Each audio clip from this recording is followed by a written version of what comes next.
नमस्कार दोस्तों, आज हम लोग यूपी टेट 2026 को टारगेट में रखते हुए विज्ञान से संबंधित 10 PYQ क्वेश्चन को जो है देखेंगे। चलिए स्टार्ट करते हैं। पहला क्वेश्चन कह रहा है, विज्ञान की प्रकृति के संबंध में सही कथन है। तो ऑप्शन 1 है, विज्ञान केवल तथ्यों का संग्रह है। दूसरा कह रहा है, विज्ञान स्थिति और परिवर्तनशील है। तीसरा कह रहा है, विज्ञान परीक्षण और प्रयोग पर आधारित है। चौथा कह रहा है, विज्ञान केवल सिद्धांतों पर का जो है अध्ययन है। तो दोस्तों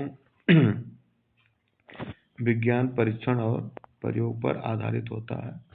ये पहला का जो है सी ऑप्शन ये करेक्ट ऑप्शन होगा। इसी प्रकार चलिए अगला देखते हैं। अगला क्वेश्चन जो है क्या कहता है, चलिए आइए देखते हैं। क्वेश्चन नंबर 2 कह रहा है, कक्षा में विज्ञान पढ़ाते समय शिक्षक को अधिक महत्व देना चाहिए, किस चीज को सबसे ज्यादा महत्व देना चाहिए? रटने की विधि को, प्रयोगात्मक विधि को, केवल पुस्तक पढ़ाने को, और डी ऑप्शन में बोला गृह कार्य। तो विद्यार्थियों कक्षा में विज्ञान पढ़ाते समय शिक्षक को अधिक महत्व किस पर देना चाहिए? प्रयोगात्मक विधि पर। तो बी ऑप्शन ये राइट आंसर होगा। चलिए हम लोग जो है नेक्स्ट क्वेश्चन देखते हैं। क्वेश्चन नंबर 3 निम्न में से कौन सा ऊष्मा का सुचालक है? पहला ऑप्शन लकड़ी, दूसरा प्लास्टिक, तीसरा लोहा और चौथा जो है कागज।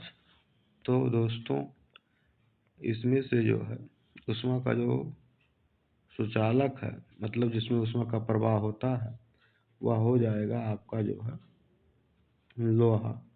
तो लीजिए करेक्ट आंसर आपका हो जाएगा। चलिए हम लोग जो है नेक्स्ट क्वेश्चन देखते हैं। क्वेश्चन नंबर 4 पौधों में वाष्पोत्सर्जन मुख्यतः किस भाग से होता है?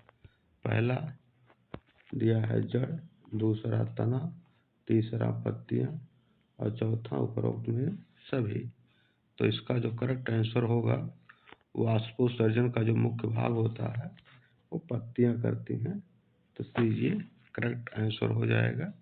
चलिए हम लोग नेक्स्ट क्वेश्चन देखते हैं। क्वेश्चन नंबर जो है 5 कह रहा है, हर क्रिया के बराबर और विपरीत दिशा में प्रतिक्रिया होती है, यह किसका नियम है?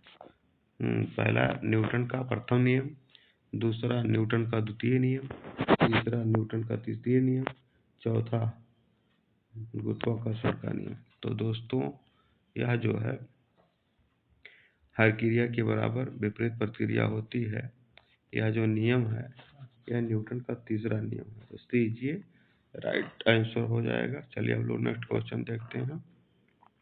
क्वेश्चन नंबर 6 क्वेश्चन नंबर 6 क्या कह रहा है, ध्वनि किस माध्यम में नहीं चल सकती है? पहला ठोस, दूसरा द्रव, तीसरा गैस, चौथा जो है निर्वात में। तो दोस्तों ध्वनि जो है ध्वनि को चलने के लिए किसी न किसी माध्यम की आवश्यकता होती है, किंतु जो ध्वनि जो है वो निर्वात में नहीं चल सकती है।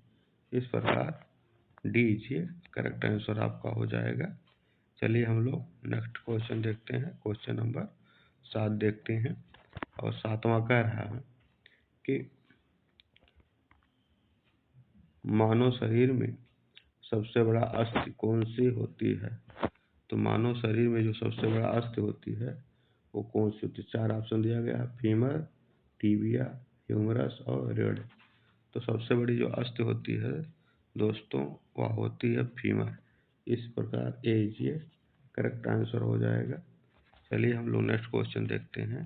क्वेश्चन नंबर 8 नंबर कह रहा है कि निम्न में से कौन सा जो है वह जो है अक्षय कौन सा अक्षय ऊर्जा स्रोत? अक्षय मतलब होता है कि वह ऊर्जा जिसका क्षय ना हो।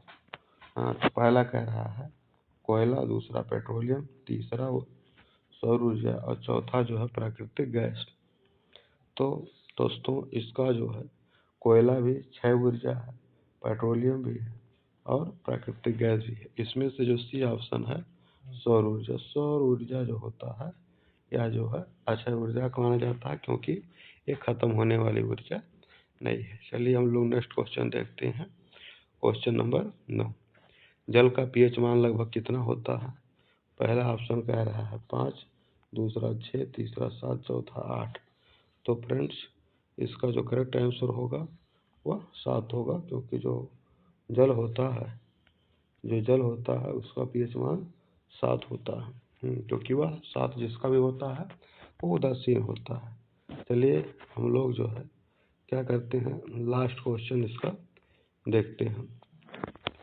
और लास्ट क्वेश्चन क्या कह रहा है, हाँ कि प्राथमिक स्तर पर विज्ञान शिक्षण का मुख्य उद्देश्य जो है क्या होता है उसको बताना है। क्या जो है कि वो परीक्षा में अच्छे अंक लाने पढ़ना चाहिए, या वैज्ञानिक दृष्टिकोण के विकास के लिए पढ़ना चाहिए, या अधिक गृह कार्य देना चाहिए, या केवल प्रयोग जो है हमें कराना चाहिए।